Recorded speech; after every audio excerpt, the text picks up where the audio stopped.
It's a new season, it's a new chapter, it's a new change, and it's a new podcast. I'm here with famous Dom Rosso, Sami Chow, and I'm also here with WorldwideChels as well. Guys, how are you feeling?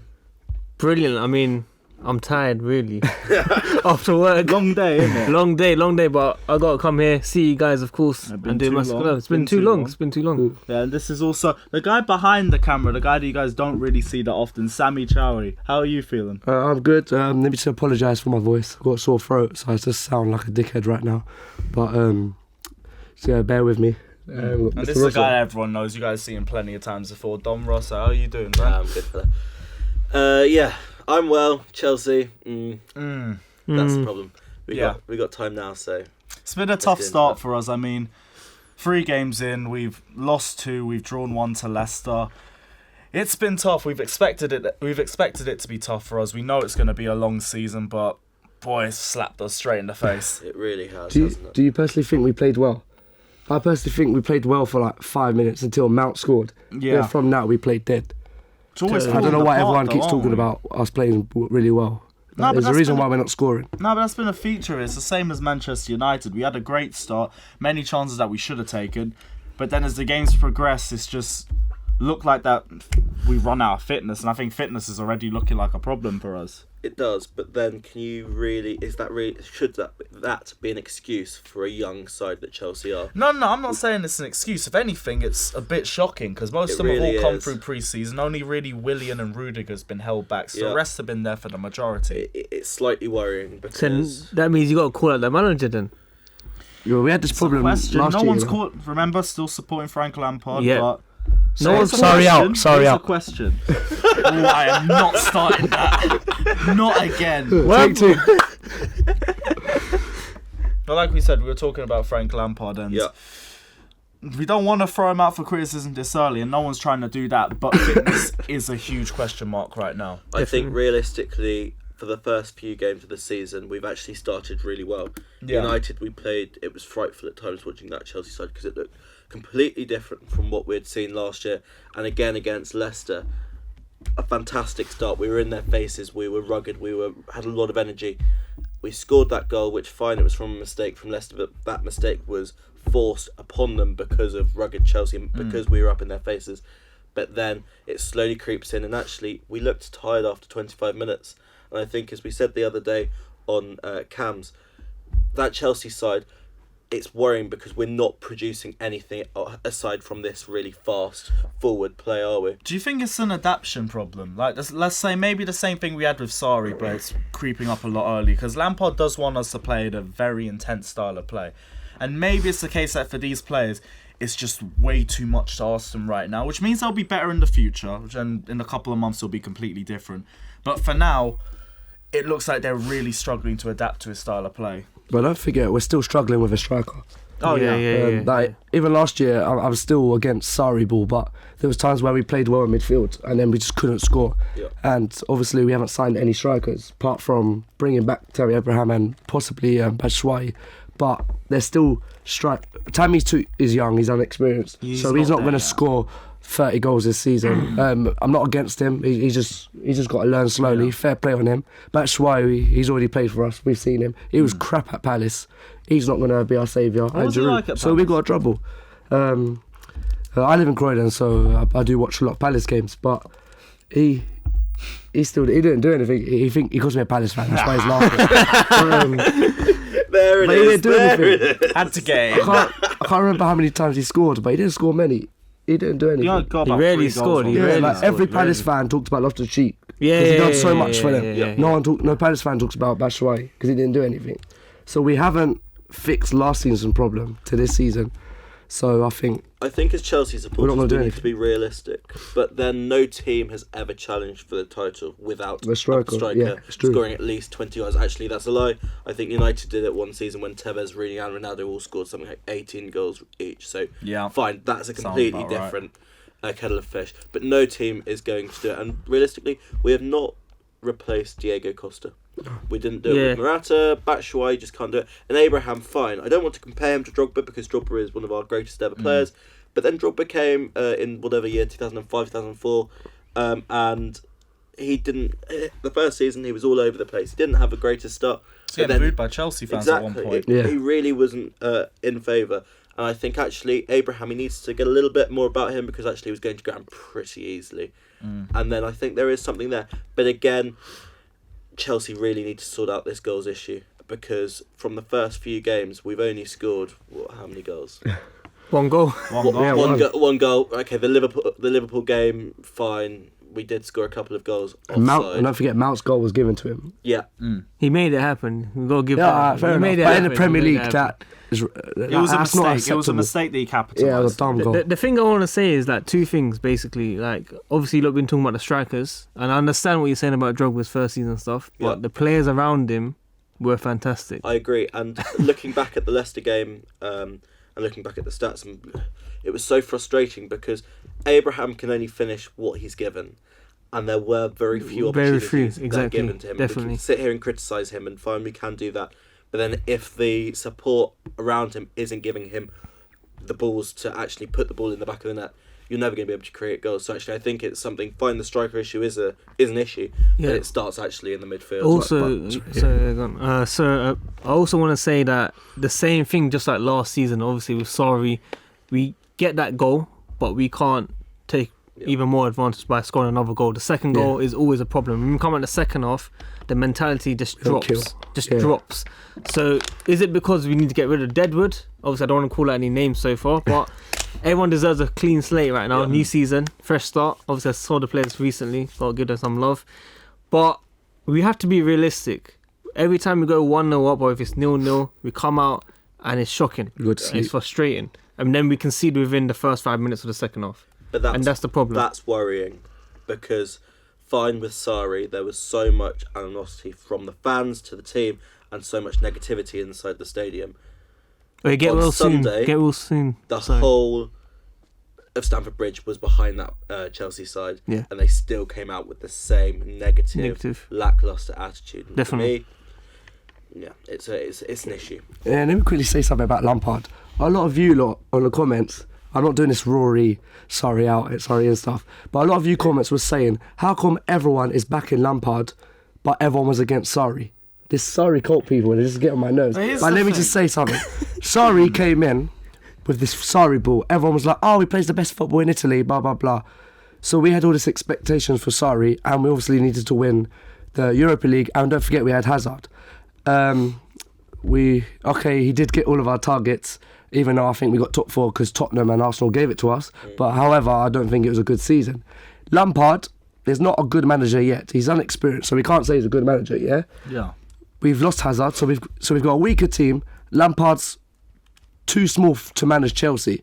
So it's not full, and a transfer ban. So it's not Lampard's fault if we're going to do bad. It's expected. That's why Chelsea will not sack Lampard in December if we're bottom of the league, because you're telling me Chelsea are not going to expect this unexperienced Lampard manager. was already promised 2 years.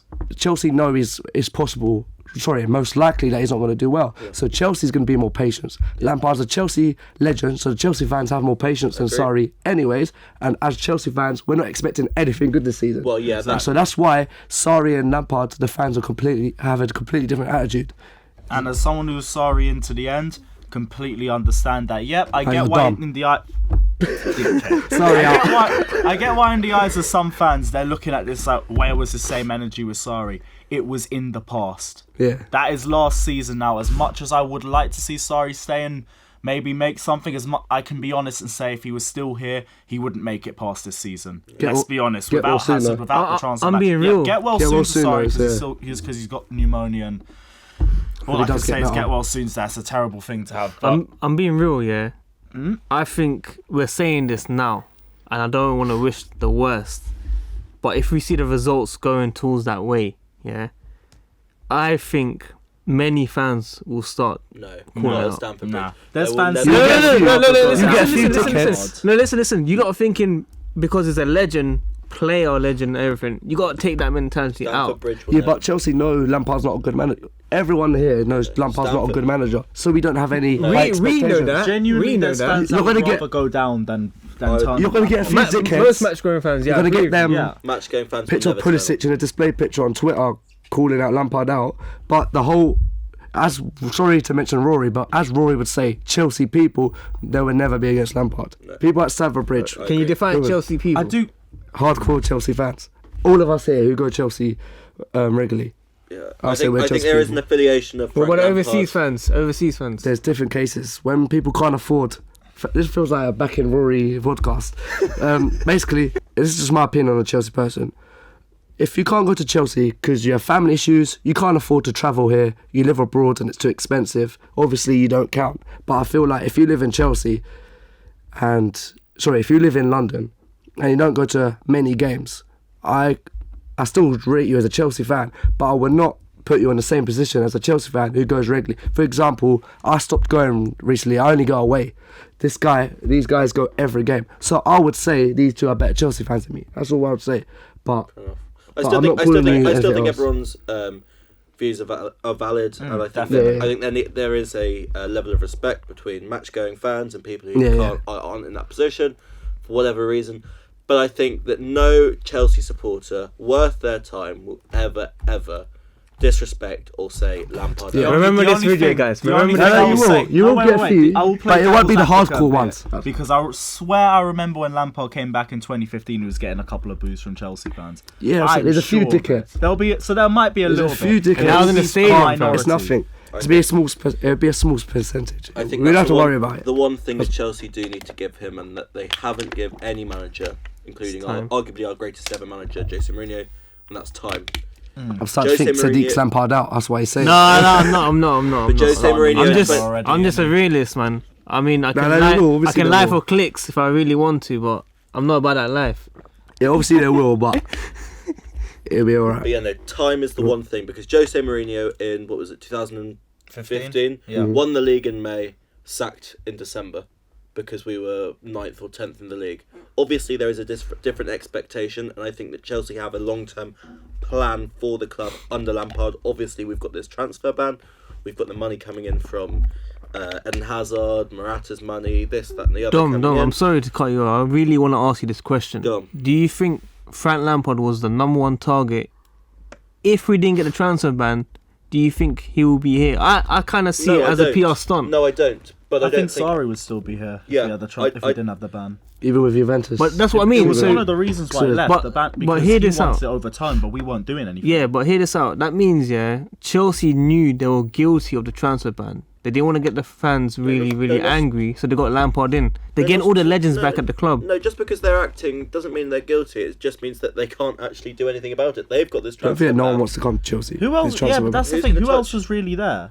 And Lampard is the best person for the youth right now. No, I agree. Mason Mount is I going to look up to him. I just feel the timing. They've only made this move because we're in the situation. Absolutely, they have. But nobody else is going to touch us with a shitty stick. We've got a transfer ban.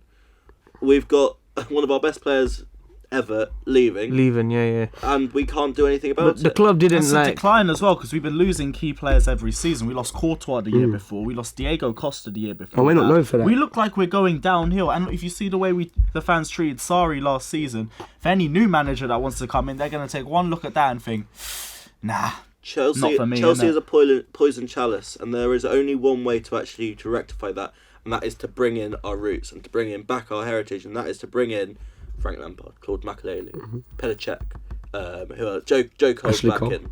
Ashley Cole potentially. Balak's back in.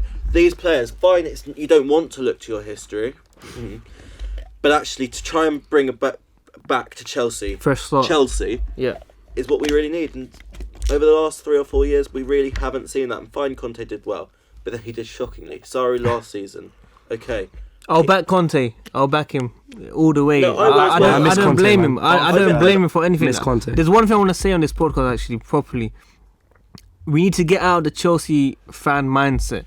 You have to think as a professional person. If you're working for Chelsea and they treat you like that in terms of not getting the targets that you wanted, not strengthening after winning the league. We were second in January before all of this meltdown stuff and playing negative football. If I had a window like that after winning the league. It happened with Mourinho, it happened with Conte, and this is why I'll never be always happy with the board. Obviously, I'm still overall okay with the board. I'm not going to be like, balled out and stuff and it's been a good all year. that stuff. Yeah, we've been selling at the right profit, but the players coming in have been shocking, and that's the honest truth. But when people say Conte, what he's doing is wrong, I get it. Like, we're frustrated with the guy, of course, and I think there's a lot more to it that no one knows about behind the scenes. And that's why I'm not gonna criticize the guy, because again, the guy just won the league, and after that pre-season, he's just fallen out with the entire squad. Something must have happened. Exactly, something definitely happened. But we also need to give the board their credit, because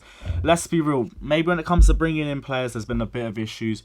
At least whenever it's been going out, there's been profit. How we broke even on Alvaro Morata this summer, that deserves credit. I think hands down, fine, we had a transfer ban, but I still think we had one of the best transfer windows in terms, not necessarily in transfers, but in terms of that actual period. All of the new contracts, bringing in somehow got Kovacic, saying no to Higuain, but talking of transfers, we didn't necessarily sign him over this. We didn't necessarily register him over this transfer window, but we signed him. Christian Pulisic. How do you feel that he's settled in the last few games, his first few games for Chelsea? He's been a bit quiet, to be honest. He's not.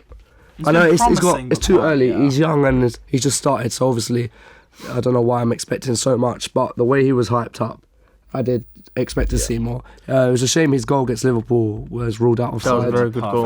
Because that did replicate Hazard's kind of goals, wasn't it? Yeah. So I was quite emotional to see that. But I'm not impressed so far. You don't want to compare him to Hazard, because no, of course not. But I think one thing that you are lacking there, and I think my brother actually summed it up really well, is that Eden Hazard forced himself into a game, whereas Pulisic he seems quite relaxed, which is understandable for a player to come from the Bundesliga to the Premier League, completely different. But even Eden Hazard, when he signed for us in 2012, you could see that he was forcing himself into games. He was making sure he was there. But do you think that's not I think that you can build on that and say that might even be a team issue in itself, because there's been plenty of situations where I've been looking at a game and been looking at an attack and saying no one here is trying to make a name for themselves. No one here is trying to take it for themselves. They're all looking to set someone up or something, and there's a lack of leadership, which, let's be real, kind of expected with how young the squad is. But it's another thing to notice. Anyway, guys, this is the first ever podcast on Blues TV. If you do enjoy this, let us know in the comments below, and we will try to make this a regular thing. I'd like to thank Mr. Russo and Sadiq, WorldwideChels, for coming on. Lewis as well, amazing job on the fan cams. Let me just give you a quick shout out to the cameraman. You can't see him, but he's doing a great job. We couldn't do this without him. CFC Alex, check him out on Twitter. Up the Alex. And do you want to do the outro? Yeah, guys, don't forget to like and subscribe to Blues TV. All social media links will be down in the description below. Don't forget to check out all the Dom socials. Check out WorldwideChels on YouTube as well. Check out Alex's channel as well, CFC Alex. Don't forget to check out Carefree Lewis G2, and we'll see you guys very, very soon. Up the Chels. Hello everyone, I am Sophie Rose. And I'm Lewis Gabriel Selassie, and we are your new presenters for Blues TV for the upcoming season. So make sure you click the subscribe button and keep watching.